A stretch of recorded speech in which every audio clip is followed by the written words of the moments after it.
नमस्कार मित्रों, history research point पर आप सभी का स्वागत करता हूं। बिहार स्टेट पेपर 2 हिस्ट्री की टेस्ट सीरीज चल रही है। यह टेस्ट सीरीज संख्या 6 है मित्रों। अगर इसके पहले का वीडियो अगर आप लोगों ने नहीं देखा है तो प्लेलिस्ट में जाइएगा। Bihar state paper 2 history test के नाम से प्लेलिस्ट बनी हुई है, जाइएगा देखिएगा। यह हमारा ऑफिशियल व्हाट्सएप नंबर है मित्र। 999 रुपए का कंप्लीट कोर्स है बिहार स्टेट पेपर 2 हिस्ट्री के लिए। यह भी आपको बता दूं, अगर आप लोगों ने पेपर 1 भी फिल किया हुआ है और उसमें अगर आपका हिस्ट्री वाला पोर्शन है तो उसको भी इसी फीस में उसको भी कंप्लीट कराया जाएगा, पेपर 1 और पेपर 2 दोनों को। ठीक है, तो बहुत ज्यादा दिक्कत वाली बात नहीं है।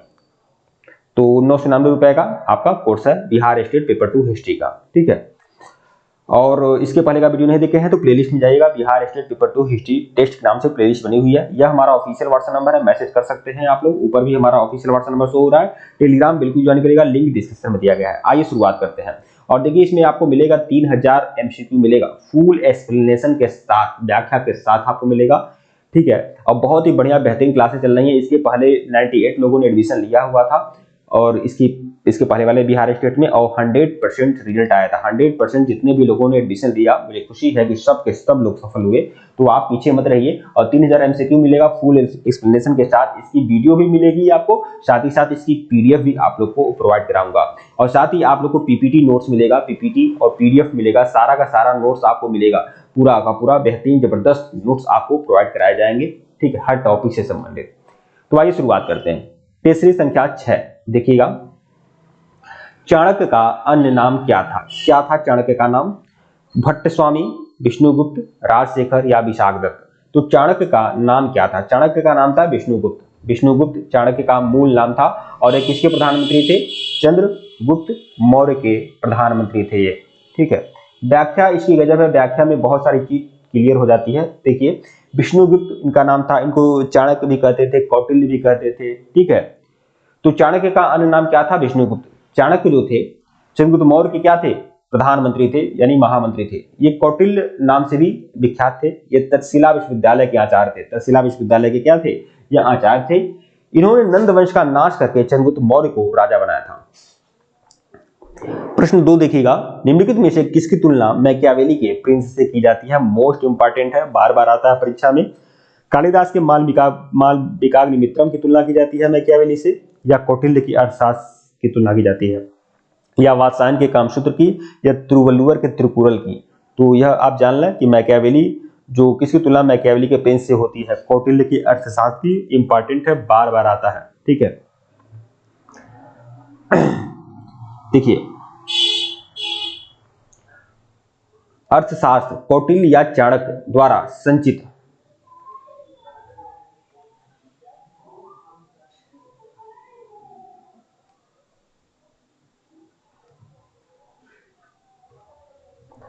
कुछ तकनीकी समस्या है, देख लेते हैं इसको। हाँ,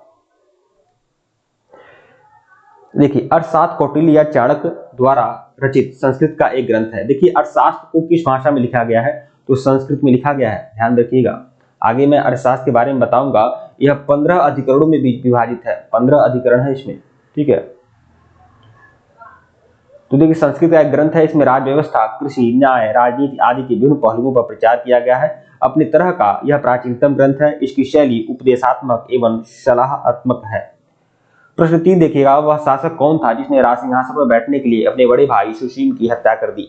तो अशोक ने किया था ऐसा, कि अजातशत्रु ने किया था, या फिर कनिष्क ने किया था, या शिमुक ने किया था? तो अशोक ने किया था। ठीक है, अशोक, ऐसा जो सिंघली अनुसूर्तियां हैं उससे यह अनुमान लगाया जाता है, उससे यह थोड़ा जानकारी मिलती है कि अशोक ने राज सिंहासन प्राप्त करने के लिए अपने 99 भाइयों की हत्या की थी। ठीक है, सुशील से तंग आ चुके लोगों ने अशोक को राज सिंहासन हथिया लेने के लिए प्रोत्साहित किया, क्योंकि सम्राट बिंदुसार वृद्ध और रुग्ण हो चला था। अतः जब वह आश्रम में थे तब उनको खबर मिली कि उनकी मां को और उनके सौतेले भाइयों ने मार डाला। तब उन्होंने महल में जाकर अपने सारे सौतेले भाइयों की हत्या कर दी और सम्राट बन गए। ठीक है, प्रश्न 4 देखिएगा। निम्नलिखित में से सम्राट अशोक की वह पत्नी कौन थी जिसने उसको प्रभावित किया? तो सम्राट अशोक की बहुत सारी पत्नियां थी। ठीक है, उसमें सबसे ज्यादा प्रभावित किसने किया सम्राट अशोक को? चंडालिका ने किया, चारुलता, गौतमी या कारुआकी? तो किसने प्रभावित किया? तो कारुबाकी ने प्रभावित किया। कारुबाकी ने सम्राट अशोक को सबसे ज्यादा प्रभावित किया। ठीक है। कहा जाता है कि रानी कारुबाकी एक मछुआरन थी। देखिए रानी कारुबाकी जो थी वह क्या थी? एक मछुआरन थी जो बाद में सम्राट अशोक की पत्नी बनी। उन्होंने बौद्ध धर्म को अपनाया और अशोक की दूसरी पत्नी बनी। अशोक के लघु शिलालेख में, एक रानी शिलालेख में, अशोक के लघु शिलालेख और कौशाम्बी शिलालेख को रानी अभिलेख भी कहा जाता है। रानी शिलालेख में वह अमर हो गई। ठीक है। इस शिलालेख के अनुसार वह अशोक की दूसरी पत्नी और तिवला की मां थी। ठीक है, तीवर की मां थी। देखिए अशोक और कारुबाकी से एक पुत्र उत्पन्न हुआ था, तीवर नाम था उसका। ठीक है। और अशोक और कारुबाकी का उल्लेख किसमें है? पहली बात तो यह मछुआरन थी, इतना ज्यादा जरूरी नहीं है मछुआरन, आप याद रखें, लेकिन यह अशोक की पत्नी थी, दूसरी पत्नी थी। और यह लघु शिलालेख में इनका जिक्र है। लघु शिलालेख में से एक रानी शिलालेख में, रानी शिलालेख किसको बोलते हैं? रानी का शिलालेख कौशाम्बी अभिलेख को, कौशाम्बी अभिलेख में यह जिक्र है इनका। ठीक है, अशोक की रानी कारुबाकी का और उनके पुत्र तीवर का उल्लेख है। ठीक है। प्रश्न 5 देखिएगा, अशोक ने अपने सभी अभिलेखों में एक रूपता से किस प्राकृत का प्रयोग किया?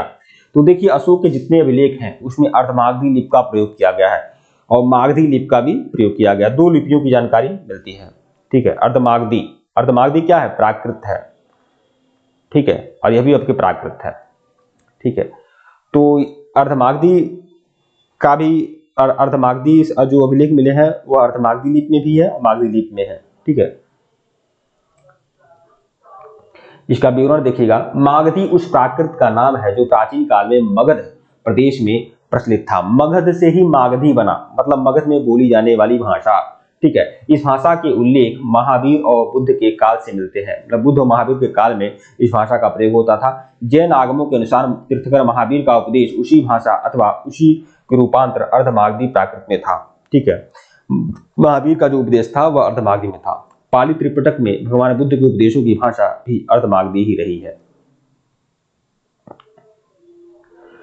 प्रश्न 6 देखिएगा, बिंदुसार ने विद्रोहियों को कुचलने के लिए अशोक को कहां भेजा था?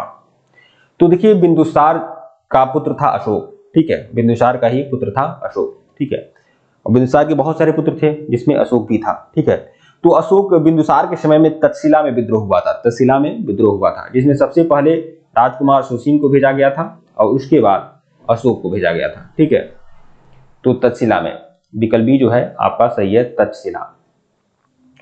देखिए मित्रों, यह जो सीरीज आप लोग को दे रहा हूं बहुत ही ज्यादा इंपॉर्टेंट है। जो भी लोग यह कोर्स लेना चाहें ले सकते हैं। ऑफिशियल व्हाट्सएप नंबर डिस्क्रिप्शन में है, बताया भी हूं। केवल 999 रुपए के कोर्स में पेपर 2 हिस्ट्री का कंप्लीट कोर्स मिलेगा और पेपर 1 का भी आपका हिस्ट्री कंप्लीट कराया जाएगा, ओनली हिस्ट्री। ठीक है, अशोक का ज्येष्ठ भाई सुसीम उस समय तक्षशिला का प्रांतपाल था। तक्षशिला का क्या था? राज्यपाल था सुसीम। ठीक है, तक्षशिला में भारतीय यूनानी मूल के बहुत लोग रहते थे जिससे यह क्षेत्र विद्रोह के लिए उपयुक्त था। ठीक है, तो तक्षशिला वह जगह था जहां भारतीय लोग भी रहते थे, यूनानी लोग भी रहते थे। ठीक है, और वहां उसमें क्या था, सुसीम जो था, जो अशोक का बड़ा भाई था, वह तक्षशिला का क्या था? प्रांतपाल था, मतलब राज्यपाल था। इससे यह क्षेत्र विद्रोह के लिए उपयुक्त था। सुसीम के अकुशल प्रशासन के कारण, अब देखिए सुसीम संभाल नहीं पा रहा था, अकुशल प्रशासन के कारण यह क्षेत्र में विद्रोह पनप उठा। राजा बिंदुसार ने सुसीम के कहने पर राजकुमार अशोक को बिंदुसार के विद्रोह को दमन के लिए वहां भेजा था। प्रश्न 7 देखिएगा, निम्नलिखित में से वह व्यक्ति कौन था जिसका नाम देवनाम प्रियदर्शी है? देवनाम प्रियदर्शी आपका मागधी भाषा का शब्द है जिसका मतलब होता है देवताओं का प्रिय। ठीक है, तो निम्नलिखित में से वह व्यक्ति कौन था जिसका नाम देवनाम प्रियदर्शी है? अच्छा, इसी उपाधि के कारण बहुत सारे विद्वान यह भी मानते हैं कि अशोक जो था ना, वो बौद्ध धर्म को स्वीकार नहीं किया था। बौद्ध धर्म के आदर्शों को थोड़ा बहुत मानता था लेकिन स्वीकार नहीं किया था। अगर स्वीकार करता तो देवनाम प्रियदर्शी उपाधि धारण नहीं करता कि देवताओं का प्रिय। ठीक है, तो अशोक, सम्राट अशोक, विकल्प ए। चक्रवर्ती सम्राट अशोक विश्व प्रसिद्ध और शक्तिशाली भारतीय मौर्य राजवंश के महान शासक थे। सम्राट अशोक का पूरा नाम था देवनाम प्रिय अशोक मौर्य था। ठीक है, इनका राज्यकाल 269 से 232 ईस्वी तक था। मतलब 269 से 232 ईस्वी तक इन्होंने क्या किया? राज किया। ठीक है, मौर्य प्रशासन के चक्रवर्ती सम्राट अशोक ने अखंड भारत पर राज किया। ठीक है, प्रश्न 8 देखिएगा, निम्नलिखित में से प्राचीनतम राजवंश कौन सा है? तो इन चारों में सबसे प्राचीन राजवंश कौन है? मौर्य, गुप्त, कुषाण या कर्ण? तो सबसे पुराना राजवंश कौन क्या है? मौर्य राजवंश है। ठीक है, उसके बाद कौन सा आता है? पहले नंबर पे आएगा मौर्य राजवंश, उसके बाद आएगा कुषाण राजवंश। ठीक है, कुषाण राजवंश के बाद कौन आएगा? रुकिए बताऊं। हाँ, दूसरे नंबर पर आएगा कौड़ राजवंश, तीसरे नंबर पर आएगा कुषाण राजवंश और चौथे नंबर पर आएगा गुप्त राजवंश। ठीक है, तो सबसे पुराना राजवंश है मौर्य राजवंश। उपरोक्त में से मौर्य राजवंश सबसे प्राचीनतम है। विकल्प प्रश्न 9 देखिएगा, कौटिल्य चाणक्य किसका प्रधानमंत्री था? जो कौटिल्य था जिसका एक नाम चाणक्य भी है, ये किसका प्रधानमंत्री था? चंद्रगुप्त मौर्य का, चंद्रगुप्त द्वितीय का, चंद्रगुप्त मौर्य का, अशोक का या अजातशत्रु का? तो चंद्रगुप्त द्वितीय को क्या बोलते हैं? चंद्रगुप्त विक्रमादित्य। ठीक है, जो समुद्रगुप्त का पुत्र था, तो यह गुप्त वंश का शासक था। लेकिन कौटिल्य और चाणक्य, कौटिल्य यानी चाणक्य किसका प्रधानमंत्री था? तो चंद्रगुप्त मौर्य का प्रधानमंत्री था। विकल्प बी जो है आपका सही है। चाणक्य अनुमानतः चंद्रगुप्त मौर्य के महामंत्री थे। कब से कब तक? 375 बीसी से लेकर 283 बीसी तक।